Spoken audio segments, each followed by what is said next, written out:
บายดีเนาะวันนี้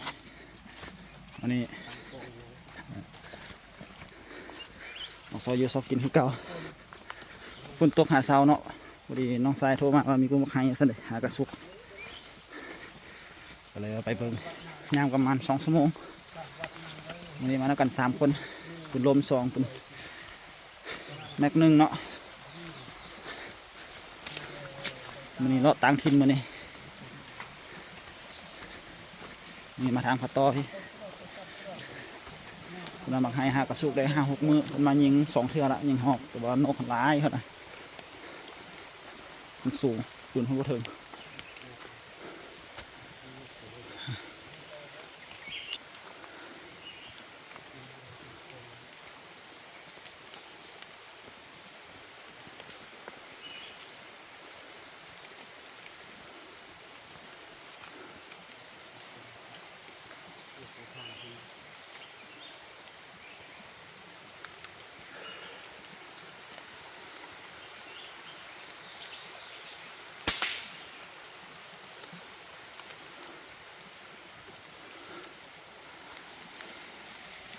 เป็นอะไรไปติดตามน้องกันเอาเมืองวาสิมานว่ามันนี่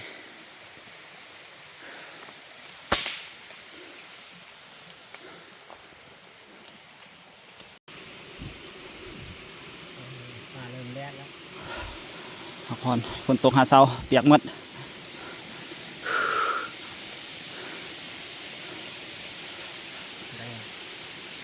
เขาก็ยังต้องว่าไม่ยากเท่าสื่อเลยในกองเวกฮันเตอร์จะอีกทางคาร์บอนจะอีกประมาณ10 นาทีก็ฮอตละหมอกเต็มดีสุดภาพคือหอบเลยก็คือเป็นคนตกเลย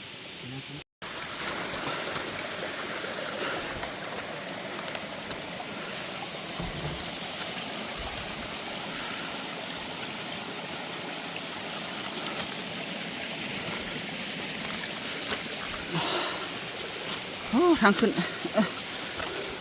แต่กุ้งมาโกอะไรก็สมควรบ่มีบอลสบายเลย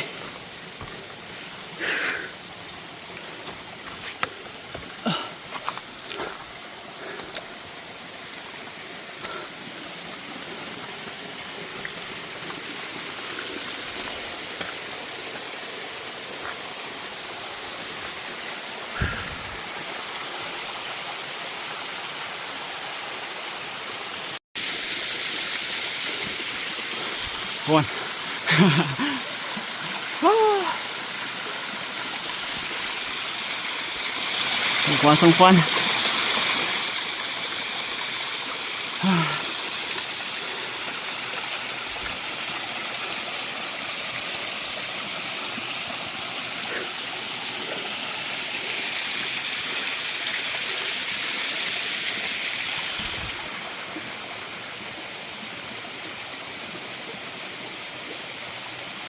พอแล้วเนาะก็บังให้เนาะ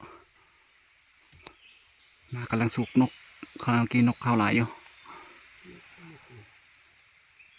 ยังเขียวยุ่นเอาคนนึงเดี๋ยวไปซอบบนนางก่อนแปลงห้างก่อน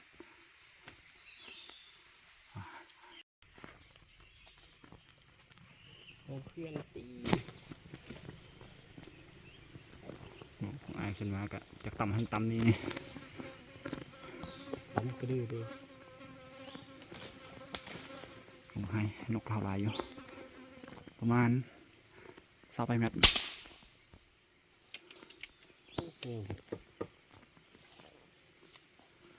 มันแรกไหลแล้ววะ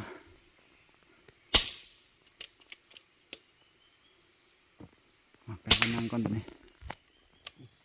ตัวเล่นกับตัวนกเนี่ยตัวนั้นเขายิงนกไปตกไป3-4-5 ตัวแล้วเนาะ4 ตัว4 ตัวตัวนกกับตัวเล่นเนาะแป๊บเดียวเห็นเดียวเดี๋ยวเขาจะติดสโคปแคมป์บัดนี้ลองเบิ้ง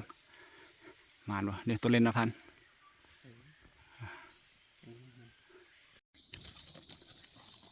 ั่งกัน2 คนเลยกุกเดียว2 คนเดี๋ยวมันบ่มีบ้องนั่งแล้วเป็นเดือกันว่านั่นเราจึงสิไปเลาะทางนี้ก่อนผู้หนึ่งเราเป็นทางเก็บจุลุ่มพุ่น ติดตามมันกันเอายิงตกไปตืมอีกตัวหนึงละว่าสิใส่สโคปแคมผลิตนกมาเลยวันยิงก่อนสโคปแคมเฮามันเอามัวหน่อยนึงเนาะ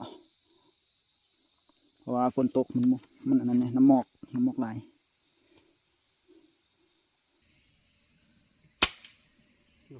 ลงคือคอยแท้ ทึกเด้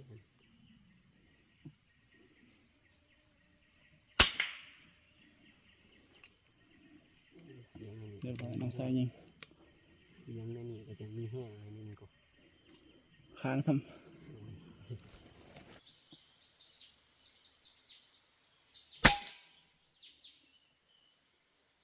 โอ้ยค้างซ้ ตาย ำทึกปีกมัน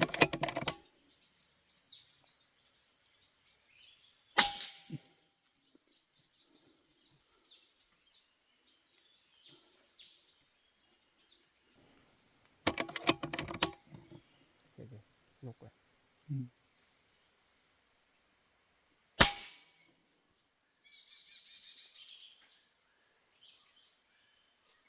ไปพูน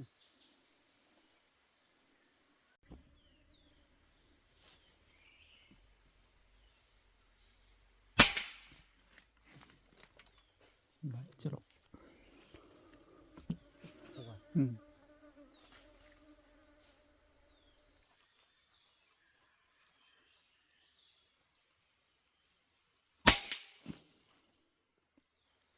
อืม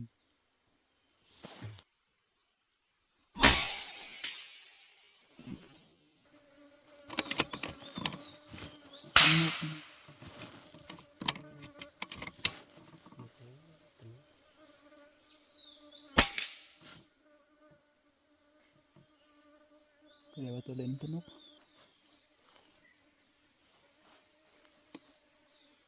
จะหลบบังไว้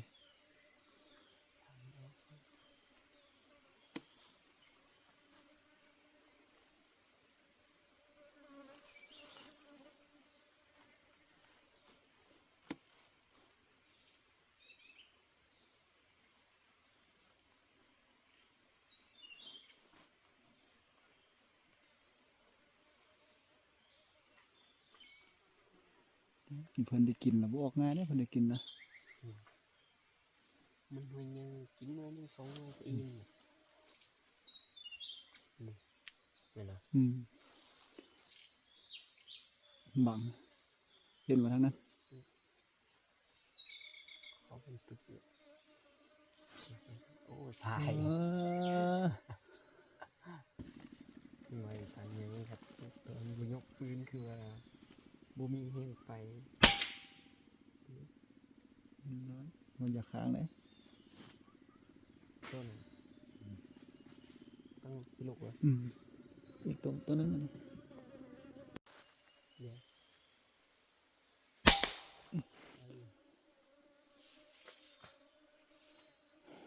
ยังขาดนะตัวนึงสุดตัวนี้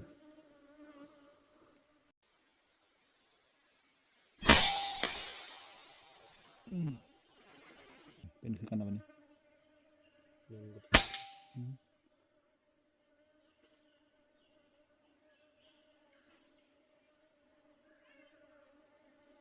นี่ขึ้นสูง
ตัวเลย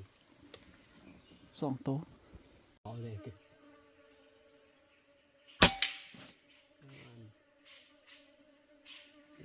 อันนี้ไม่เยอะ นะเ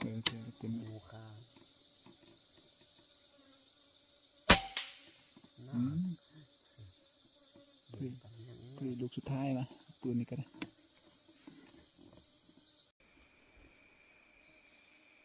บ่ท่านที่ข้าเจ้าไปเด็กอยู่อันกะซีพุ่นเลยยังบ่ฮู้ว่าตอนได้สิมาวันนี้แ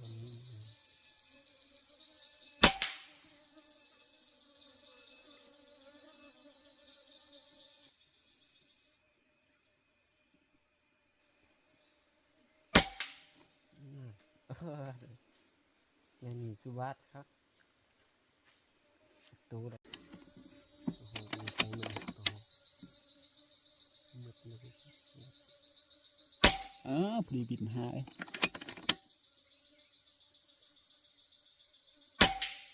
นั่นเป็นใคร เนาะคือว่าเสียงคอยแท้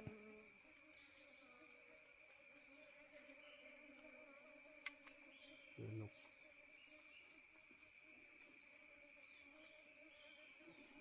นกน้อย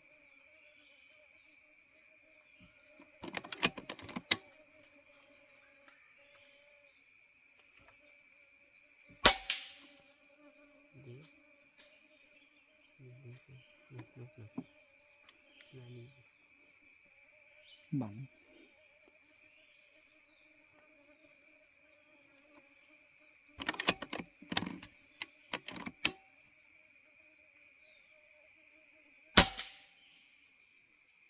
เรียบร้อย เสือ ถึกหัว หอยกินพายกันเอาไปดู เห็นปะ โอ้ยนี่บ้านไอเห็นดีบ้านเฮามันบังงานนั่น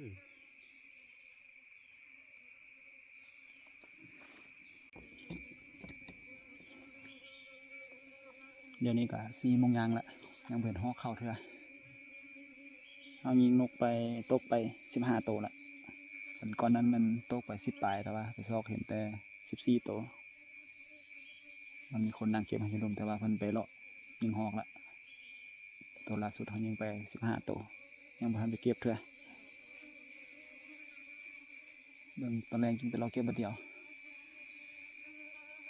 เอานั่งท่าเบิ่งตัวฮอกเบิ่งสิมานตัวฮอกบ่มื้อนี้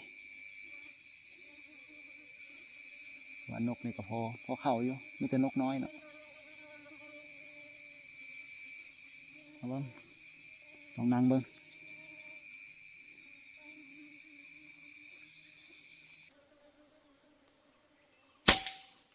โอ้ยถูกปีกมันตั้งซ่าครับ เขาส่งลูก นี่โอ้มันตั้งซ่าคนไว้ชอบสิดื้อฮะ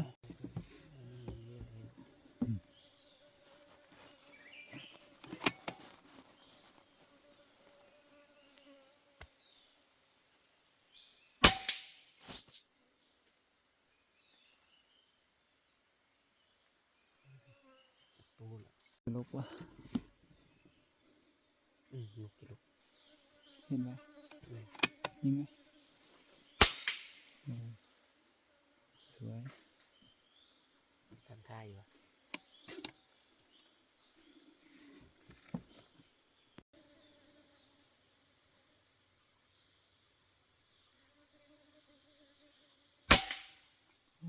กระทึกกระทึก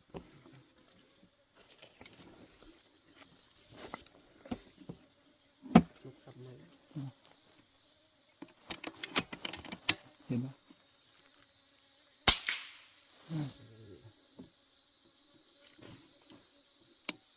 เห็นแต่หลังมันกิ๊กเดียวมันจะลก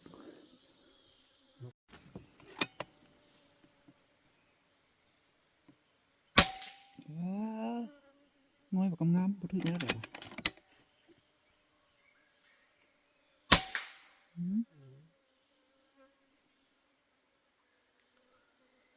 เฮ้ยค้างครับจัก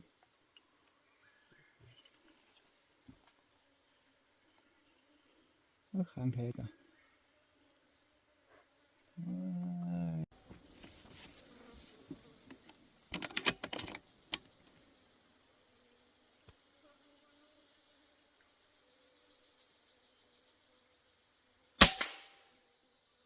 ลูกอ่ะ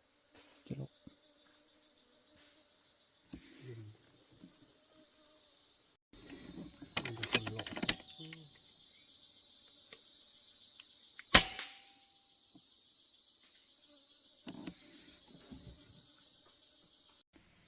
เอาใส่วิซ่าสูดเลยเหรอ อืม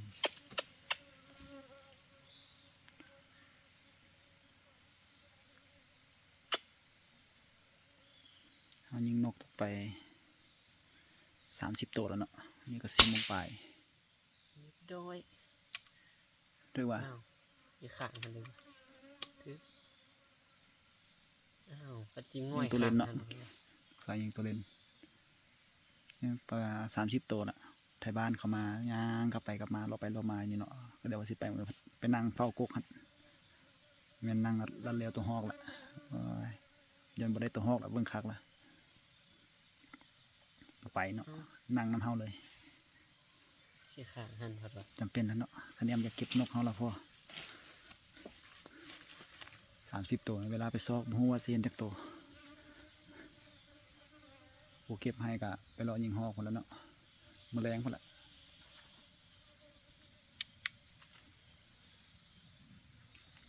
เดี๋ยวติดตามน้ำกันหมานตัวหอกบ่มื้อนี้แต่ว่าตัวนกยังฮู้ว่ามานละเดี๋ยวตัวเล่นนะ มันมาดมเดียว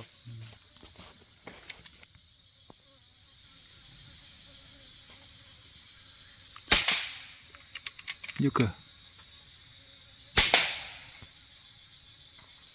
ถือว่าอ๋อไอ้ละทายอยู่ถึง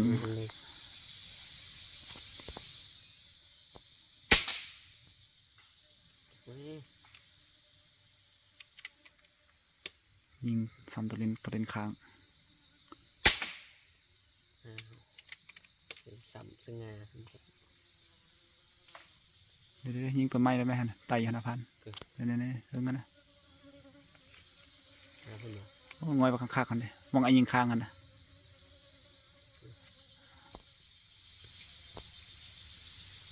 เห็นมือขายยิ่งเลยโอ้โหยุชโป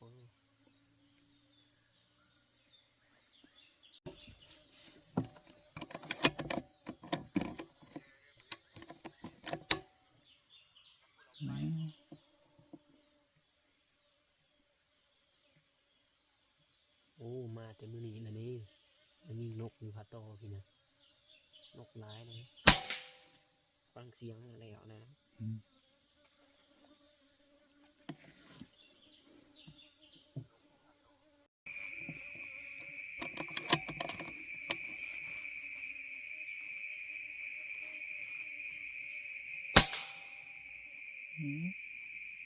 เดี๋ยวค้างนะ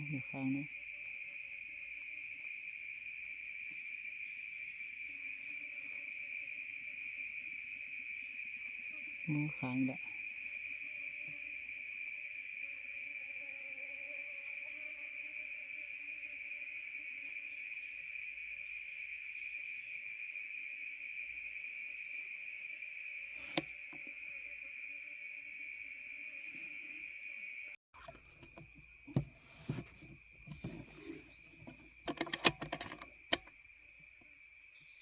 ตัวหอก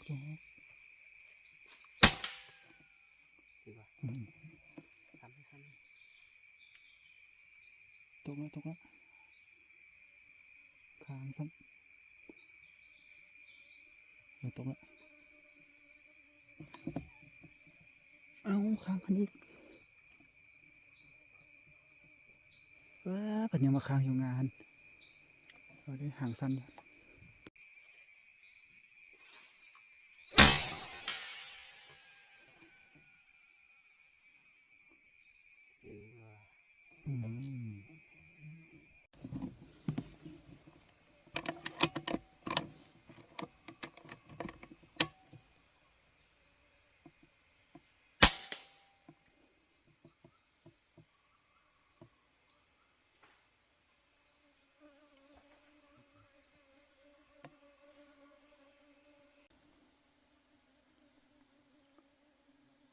ยิงนกกับกระลินตกไป35ตัวละกับตัวฮอกตัวหนึ่งตัวฮอกเริ่มมาละ5 โมงแล้ว มานี่หอกกับนกจะนกกำลังคักนะอันเสาร์นี่เองบัว สงสัยสิน่าจะเข้าหลายอยู่บ่ตัวฮอกเลยเบิ่งน้ำกันถ้าลุ้นน้ำกันมีไทยบ้านเขามานั่งเฝ้าอยู่นี่น้ำเฮานี่อยากเขาเก็บตัวนกไงใครแต่ว่าเขาพายละมาทารุ่นสิได้ตัวฮอกบ่มานี่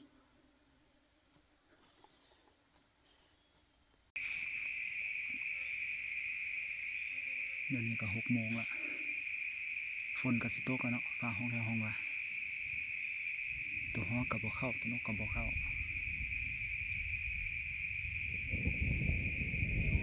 เสียงฟ้าห้อง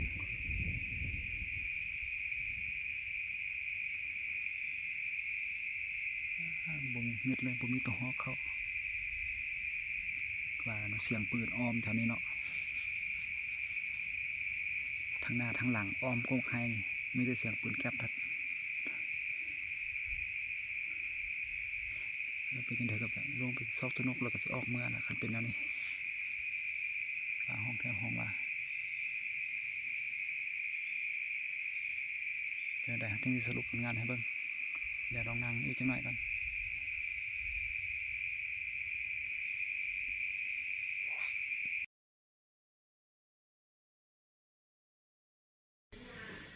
ปั่นเรียบร้อยเนาะได้ปูละ11 ตัวทั้งตัวนกตัวฮอกถือว่านกเสียหลายฟ้าฝนเอาแท้เอาว่านกหันเขาซอกบ่เห็นสาวปลายตัวเพราะว่าเขายิงตัวใดเขานับไปนายพรานเพิ่นยิงไกลขวาตัวสำหานเพิ่นว่า4 ตัวเพิ่นยันตุกโดดใส่ตกไปซอกว่า18นั่นเพิ่นแล่นลงคูเพิ่นแล้วบ่ได้เนาะว้าโทษเสียดายขนาดถือว่าหมานอยู่แต่ว่าซอกบ่เห็นซื่อๆฝน